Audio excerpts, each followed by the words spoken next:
음. 아.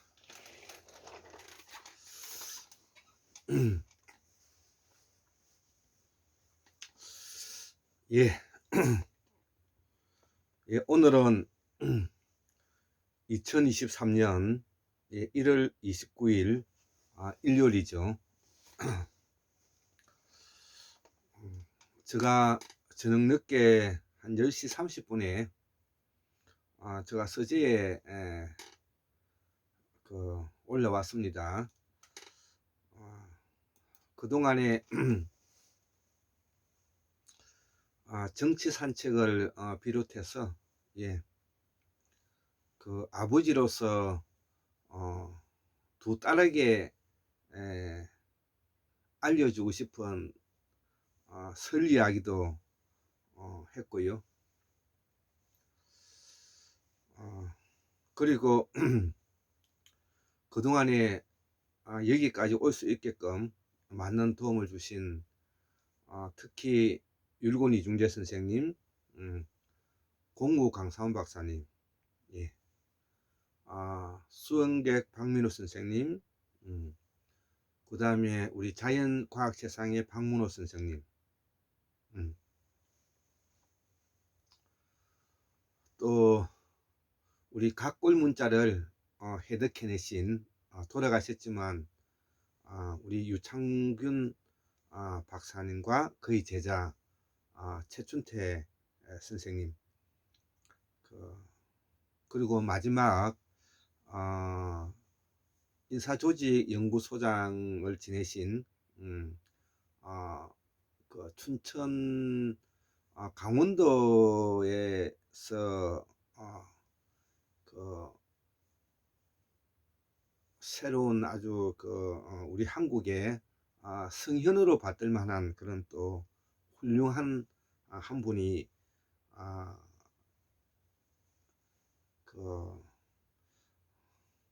있어서 우리 특히 그 최춘태 최동석 박사님을 저는 그 성현의 반열에 오를 수 있는 그런 훌륭한 인품과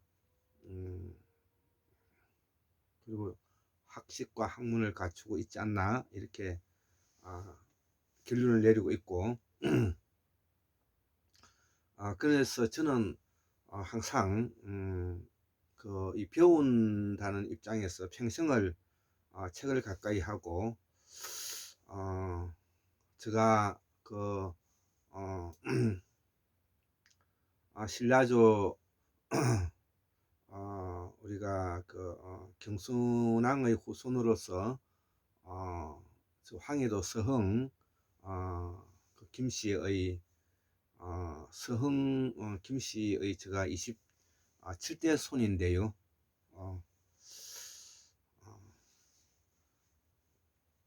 그 조선조의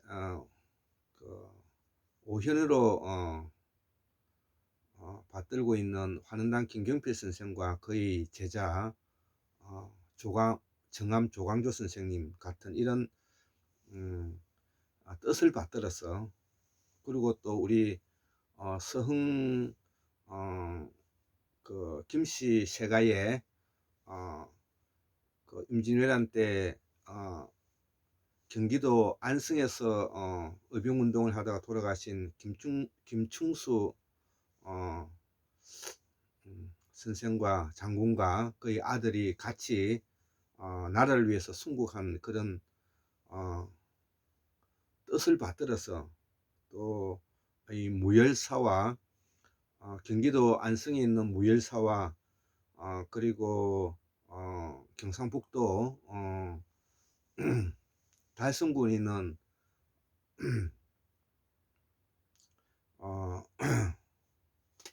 도동서원, 그리고 영남 창녕의 고안면에 있는 군의서당, 이런 훌륭한 뜻을 받들어서 저도 거기에 부족하지 않으려고 노력하고 있는 그런 일반 소시민인 것입니다. 자, 그래서 저는 오늘 제가 이제 강의하고 싶어하는 부분은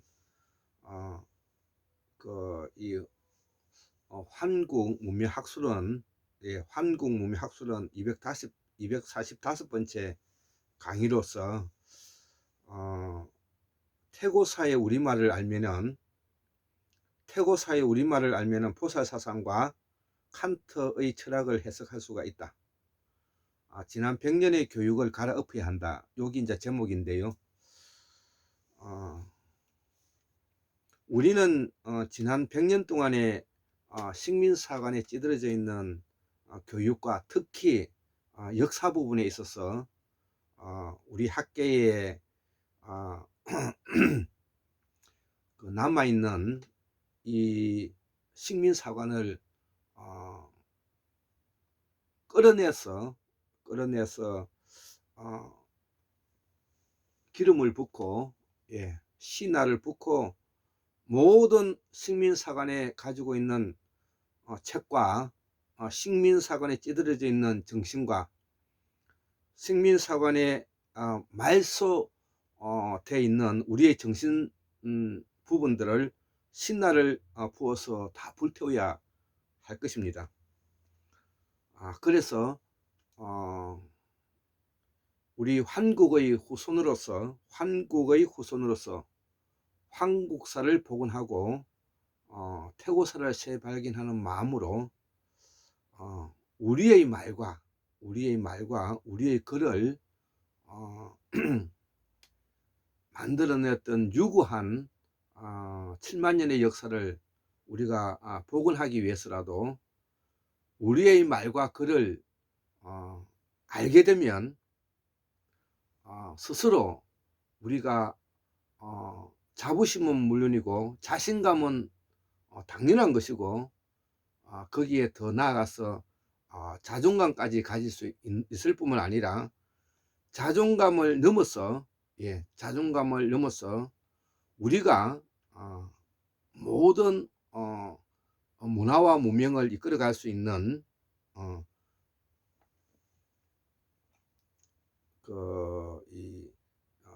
정신을 선도한다는 그런 선민의식까지도 가지게 되는 그런 위대한 부분들을 우리가 가지고 있다. 단순히 이것이 민족주의의 바탕을 두고 있는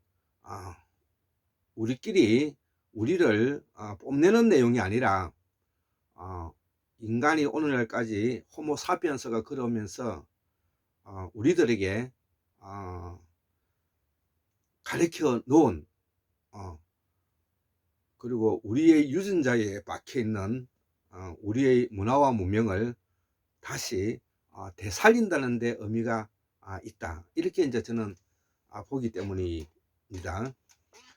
그래서 우리가 쓰고 있는 말인 카라마야에서 나온 이 산스크리트인 실담어라고도 하고 범어라고 말하는 북방실담어라고도 말하는 즉 대장경을 기록한 이 범어를 우리가 알아야 되는 것이고요.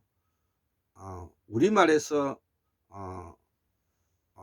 그 범어가 나왔다는 것을 우리가 명심하고, 또 이 산스크리트는 동서어원의 뿌리가 된다고 하니까 우리말이 동서어원의 문명사를 이끌어가게끔 한 큰 공로가 있다. 이렇게 이제 볼 수가 있죠. 또 우리가 쓰고 있는 글, 지금 중국 사람이 쓰고 있는 글, 우리가 지금 이제 8, 90% 쓰고 있는 이 글, 일본 사람들이 쓰고 있는 이 글 대부분이 바로 우리 선조들이 만들었던 이 각벌문에서 출발하였던 부분을 우리의 후손들인 유창균 박사님과 최춘태 박사님이 우리의 상고음을 넘어서 각걸음까지 해석해내었기 때문에 앞으로 우리의 상고사의 역사는 창창하게 뿌리를 내리고 밝혀갈 것이다. 이렇게 생각합니다. 또 앞에서도 말했지만 우리의 말은 공우 강산 박사님께서 범어 대사전을 통해서 수많은 그 말의 어원과 뿌리를 또 설명해 넣었기 때문에 우리의 말과 글을 이해할 수만 있다면 지금까지 놓여져 있는 모든 철학과 사상, 과학을 포함해서 이것을 우리가 해석할 수 있는 능력을 가지고 있다. 그렇게 생각을 하면서 그 증거를 우리가 가장 가깝게 알고 있는 엄마와 아들, 딸에 대해서 제가 과거에 정리해 넣었던 내용들을 토대로 해서 설명을 하고 마실까 합니다. 그래서 오늘은 이 아들과 딸에 대해서 먼저 설명을 해보겠습니다. 그래서 오늘 나는 이 태고사를 이야기하고 싶은 마음에서 우리가 7만 년 전에 사라진 무대륙이라고 말하는 이 순다 대륙에서 출발했다는 것이죠. 그래서 우리는 이 호랑이를 토템으로 하고 카라마야를 쓰고 나중에 서해 대평원에서 범어가 만들어졌다는 것이죠. 지금도 이 서해 대평원의 최고의 성지가 제주도 땅이 것입니다. 서해 대평원에서 가장 성지가 바로 제주도 땅인 것입니다. 그렇기 때문에 우리가 스시마 섬은 스시마 대마도는 일본에 편입되어 있지만 제주도는 무엇 때문에 우리가 이 조선반도에 포함될 수밖에 없는가? 그것은 바로 유구하게 여기에 우리의 서해 대평원에서 우리의 선조들이 뿌리를 내리고 살았던 그 흔적을 우리가 발견할 수가 있는 것입니다. 그래서 그때 사용한 말이 이 카라마야어고 이 카라마야가 가라가 되고 가라가 나중에 이 신라가 된다는 것이죠. 그래서 가라가 나중에 가야가 된다는 것이죠. 그래서 우리 이 서해 대평원에 흩어져 있었던 모든 지명은 가라와 사라로 되어 있다는 것입니다. 가라와 사라로 되어 있다는 것입니다. 자, 이거를 우리가 유창균 박사님과 최춘대 박사님께서 각골음으로 식민사관과 동북공정을 극복한다는 그 책에 나와 있는 것입니다. 지금 제가 여기에 책이 있는지 모르겠는데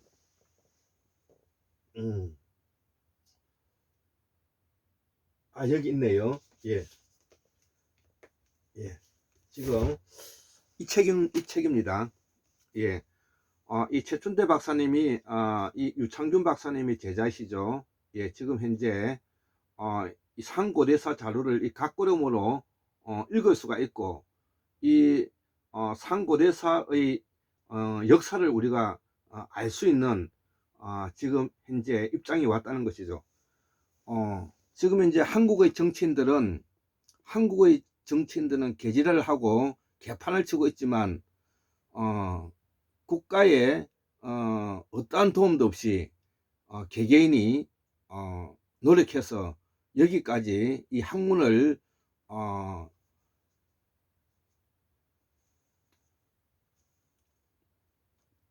학문에 대한 이 업적을 세워갔다는 데서 우리는 경하지 않을 수가 없는 것입니다. 자, 그래서 이 서해 대평원에 흩어져 있는 모든 땅은 바로 가라 땅, 사라 땅이 되고요. 이 가라 땅 사라에서 많은 어휘의 파편이 이제 문자로서 나타났다. 이렇게 이제 볼 수가 있는 것입니다. 그래서 이 서해 대평원에서 우리가 원래의 우리가 말레이 계통의 D형 유전자를 극복하고 C형 유전자로 오늘날에 우리가 동이족의 뿌리가 자리 잡게 되었다. 그래서 이 동이족의 뿌리의 그 이동 경로가 바로 순다 대륙에서 필리핀과 대만을 거쳐서 제주도를 거쳐서 서해 대평원에 정착하였고, 이 서해 대평원에서 다시 연해주 간도를 거쳐서 거쳐서 고대에는 이 툰트를 따라서 핀란드에까지 유럽에까지 진출하였고, 그 이후에 스텝 지역을 따라서 우랄 알타이 산맥까지 우리가 비살무늬 토기인들이 이동해 갔던 그런 경로를 우리가 유라시아 대륙이라 말하는 것입니다.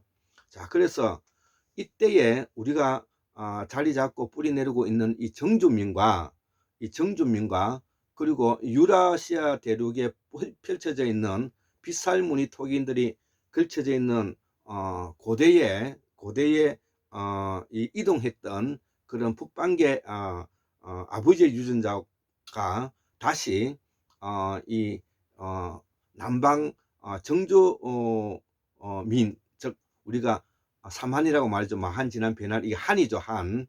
예, 우리가 지금 이제 대한, 그 다음에 한국 할 때 이 한자가 바로 이 정주민들에서 놓은 뿌리의 원래 원형적인 말인 것입니다. 그래서 이 정주민과의 그 결합 관계 속에서 남방과 북방이 서로 문화권이 서로 교류하면서 오늘날의 우리의 모습을 가지고 있다. 이렇게 이제 우리가 이해하면 될 것입니다. 그래서 우리가 상고사를 넘어가면은 이 땅은 가라와 사라의 땅이고, 이 가라와 사라의 땅이 바로 우리가 고조선의 땅이고, 이 고조선의 땅이 바로 나중에 가야와 신라로 이렇게 뭐냐면 발전하게 되었다. 이렇게 이제 우리가 이해하면 될 것입니다. 그래서 이들을 바로 우리가 시형 유전자라고 말하고, 이 시형 유전자가 바로 우리가 동이족의 뿌리가 된다. 그래서 이 동이족의 뿌리로 바로 고구려 예명은 물론이고, 그 다음에 호라고 말하는 것은 물론이고, 선비를 물론이고, 동호도 물론이고, 선비, 흉노를 포함해서 기타 몽골을 포함해서, 그 다음에 그 중앙아시아 돌고를 포함해서 여기에 이 모두 다 이 북방 유목민족의 이 틀이 되는 것입니다. 그래서 이 남방 정주민과 북방 유목민족의 그 연합 정권이 바로 이 고조선인데요. 이 고조선에서 우리가 한인 당군은 바로 남방계 제주도에 있는 하루방과 할망에서 북방으로 올라가서 이게 환웅으로 이렇게 이제 발전해 가는 양상을 띠고 있는 것이죠. 그래서 우리가 이 태고사를 알게 되고, 우리의 말과 글을 알게 되면 스스로 우리가 자존심이 넘쳐 흐르는 그런 자신감 있는 사람이 된다는 것이죠. 그래서 우리가 서양에서 배우고 있는 이 철학이라든지 서양 사상도 모두 다 우리의 보살 사상에서 나갔기 때문에, 이 공부를 하다가 보면 우리가 얼마나 훌륭한 조상을 가지고 있는지를 우리가 알 수가 있는 것입니다. 자, 그래서 오늘 이 아들자로부터, 이 아들자는 그러면 어떻게 해서 이 아들이 되었는가, 이 말을 제가 어원을 바탕으로서 설명해 보고자 하는 것입니다. 그래서 이 아들은 산스크리트 A, 그 다음에 장음 DR, 아들이죠. 아들에서 시작됐다는 것이죠. 그래서 이거와 우리말은 또 같은 뜻을 내포하고 있는 것이 덜야자가 있다. 덜야자, 덜을 우리가 덜이라 그러잖아요. 우리가 한자로는 덜야자라 그러는데, 이 덜은 바로 이 산스크리트 DHR에서 나왔다는 것이죠. 그래서 우리가 지금도 쓰고 있는 이 나들이 나가자, 소풍 나가자를 나들이 나가자 그래요. 나들이 나간다는 뜻은 들로 놀러 나가자는 뜻입니다. 나들이라는 것은 바깥에 있는 자연으로 들로 놀러 나간다, 이런 뜻이 들어가 있는 것입니다. 그래서 이 나들이는 들에 나간다는 뜻이 되는 것입니다. 그러면 들에는 어떠한 현상을 가지고 있느냐는 거죠. 들에는 바로 겨울이 지나고 봄이 되면 태양빛이 모여서 얼음을 녹이고, 얼음을 녹이에 뿌리 내린 씨앗을 전자 그 운동을 통해서 씨앗이 생명을 움트게 돼서 만물의 곡식이 꽃이 피고 만물의 생명이 싹 틔우는 그런 형태로 나간다는 것이죠. 이것이 바로 우리가 범어가 범어인 우리가 쓰고 있는 말은 범어인데요. 이 범어가 바로 천상의 자연의 이치를 담은 글과 말이다. 이렇게 표현할 수가 있는 것입니다. 자, 그래서 이 나들이가 덜에 나간다는 뜻이 되고, 덜은 만물의 곡식과 꽃이 피는 상징적인 요소를 가지고 있고, 싹이 자라고 꽃이 피며 열매가 맺어서 연문 곡식을 거두는 터전을 가지고 있다는 이런 훌륭한 의미를 가지고 있는 것이, 이게 바로 덜이고, 이 덜은 바로 이 아들과 관계된다는 것이, 그래서 이 아들이 그만큼 우리가 중요한 것입니다. 자, 그러면 그러면 딸에 대해서 이제 설명해 보겠습니다. 우리말 딸에서 그 중에서도 특히 맏딸에 대해서, 맏딸은 산스크리트 MAITA 맞다에서 놓은 거예요. 맞딸. 그러니까 이걸 우리는 맞딸이라 그러죠. 맞딸. 자, 이 맞딸은 뭐냐면 마이뜨라에서 놓은 말이에요. 마이뜨라 이게 맞딸이 되고 이 맞딸이 되는데요.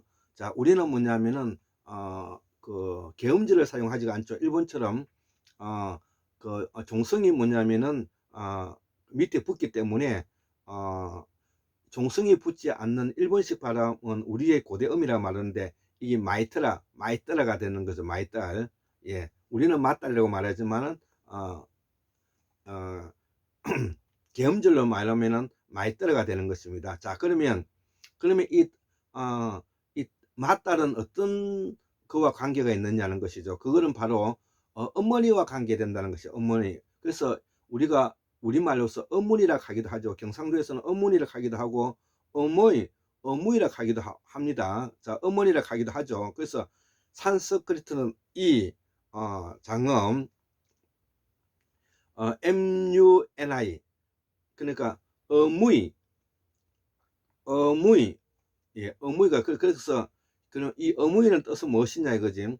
그 뜻은 자비를 구하는 사람이라는 거죠. 자비를 구하는 사람. 자, 그러면 이 맏딸은 엄마의 어무에서 나오는데 이 어무이는 뭐냐면은 자비를 구하는 사람이라 그랬으니까, 이 딸은 엄마의 자비로움을 가장 많이 뼈닮은 사람을 맏딸이라 그런다 이거죠. 자, 우리는 그저 왜 맏딸이라는 말 의미를 모르면서 수수만 년 이렇게 쓴 것이죠. 그러니까 우리가 이런 것을 밝히신 우리가 공무 강사원 박사님을 성인이라고 부르지 않을 수가 없는 이유가 그런 것입니다. 그 산스크리트 옥스포드 딕스너리에 영국이 100년을 거쳐서 만들었던 그 방대한 산스크리트 사전을 우리 공무 강사원 박사님께서 영어에 달통하시고 한자에 달통하시고 동서양 철학에 달통하신 분이시기 때문에 이런 부분들을 우리가 찾을 수 있었던 것이고, 우리는 여기에 그 혜택을 지금 누리고 있는 것입니다. 그래서 엄마의 자비로움을 가장 많이 닮은 딸을, 첫째 딸을 우리가 맏딸이라 한다. 그래서 이 엄마의 화신이라고도 하죠. 엄마의 화신이라고 그래서 우리는 이 맏딸은 바로 그 집안의 그 미천이다. 이런 말을 맞아, 기둥이다, 이런 말도 많이 하지 않습니까? 자, 그래서 우리의 정통 뿌리 사상과 우리의 뿌리 깊은 우리의 이 철학과 사상을 우리가 이해하는 사람이 되어야 될 것입니다. 그래서 이제야 우리가 아들과 맏딸에 대해서 설명을 알 수 있었다는 것이죠. 이런 것을 통해서 이처럼 우리말은 그 자체가 범어의 뿌리를 두고 있는 바로 불교이고, 불교는 바로 종교로 만들어진 것이지만 이 불교는 우리의 고유 철학과 사상인 것입니다. 그래서 불교라기 말하기보다는 우리가 보살사상이다. 그래서 이 보살사상은 제가 누누이 말씀드리고 있지만 산스크리트는 보디사트바에서 놓은 말이고, 보디사트바를 한자식 발음으로 엄차했을 때 보리살타가 되고, 보리살탄을 줄여서 우리가 보살이라 한다는 것이죠. 그래서 이 보살은 바로 생명을 삭틔우는 것이다. 예, 율곤 이중재 선생님은 그렇게 표현하셨고요. 그리고 한자로 번역하면 본생이 되는데, 본생은 뭐냐면은 본래의 생명이 타고난 대로 두라는 것이죠. 인간은 본래의 타고난 대로 두기만 하면, 인간은 원래 가지고 있는 그 이성작용이 발달되어서, 이성작용이 그 확대되어서 인간은 스스로 그 무한한 잠재력을 가지고 우리가 그 살아갈 수 있다는 것이죠. 그래서 우리가 이 보살사상이 의미하는 그 뜻이 바로 5가지인데요. 현실적이고 실질적이고 구체적이다. 예, 보살사상은 현실적이고 실질적이고 구체적이다. 그래서 이 현실적이고 구체적이고 실질적이라는 우리가 생활의 삶, 생활인에서의 모습을 담고 있는 것이죠. 거기에다가 우리가 초자연적이고 초월적인 요소를 가지고 있는 것이죠. 그래서 칸트가 순수 이성 비판에 대한 이성을 확대시켜서 말하는 부분에서, 인간이 가지고 있는 이성은 무한하며 그 이성의 한계는 그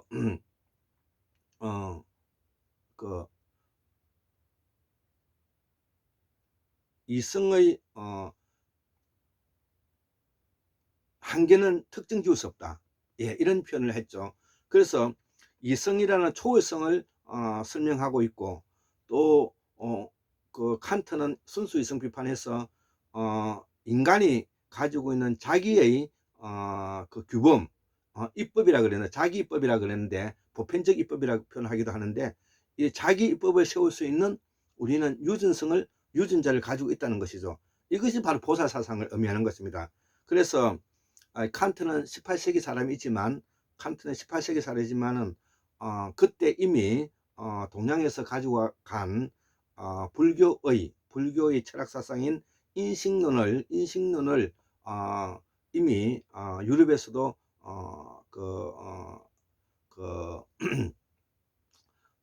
소개되어서 여러 철학자들이 공부하게 되었고, 또 서구에서 장점인 그 다음에 이 그 뭐고 개념 철학이 정리되면서 그 200년 전에 이 칸트의 순수 이성 비판은 이런 불후의 명작이 나오지 않았나, 이렇게 저는 이제 이해하고 있다는 것이. 그래서 우리의 보살 사상을 이해하기만 하면 칸트의 철학이 어떻게 해서 나오게 됐는가도 우리가 알 수가 있다는 것이죠. 자, 그래서 우리가 이 보살 사상을 해석하는 것이 바로 이 깨우침을 말하는 부처 사상과 같고, 이 부처 사상은 바로 보살 중에 한 분이다, 이렇게 우리는 이해하면 되겠습니다. 그래서 보살 사상은 우리가 쓰고 있는 그 자체의 생활 삶의 이야기이고, 우리 그 자체라는 것이죠. 그래서 우리가 이 법문을 사용한다는 것은 우주만성의 변화무쌍한 장면과 소리를 담아내었던 우리들 할아버지 할머니 지혜이기 때문에, 우리가 법문을 한다는 것은 우리의 말과 글을 끼우침으로써 우리가 문화와 문명을 이끌어가는 주역으로서 발돋움할 수가 있다는 것이죠. 자, 그래서 우리가 불교에서 불경이라고 하는 것은 모두 보살사상을 의미하는데, 이 보살사상 바로 생명의 근원을 밝히는 데 있고, 생명의 근원을 삭틔우는 데 있고, 생명의 사상을 그대로 내버려 두는 데 있다는 것이죠. 그래서 칸트가 말하고자 하는, 인간은 경험하기 이전에 선험적 경험을 가지고 있고, 그 선험적인 경험은 바로 자기 보편적 입법을 가지고 있으면서 자기 초월적인 요소를 가지고 있다. 그래서 이성은 그 한계를 특정 지을 수 없다, 이렇게 결론을 낼 수가 있다는 것이죠. 그래서 이를 우리가 독일에서 공부하고 오신 우리가 최동석 인사조직 연구소장님께서 더더욱 여기에 대한 실체를 말씀하고 계시고, 여기에 대해서 구체적인 방향을 제시하고 있기 때문에 저도 배운다는 입장에서 열심히 공부하고 있는 것입니다. 예, 그래서 오늘은 강의를 여러 내용이 있지만 이제 오늘 강의는 마치도록 하겠습니다. 그래서 74,142년 망 960년 2023년 1월 29일 일요일 꼴짱김 돼서 올립니다. 예, 감사합니다.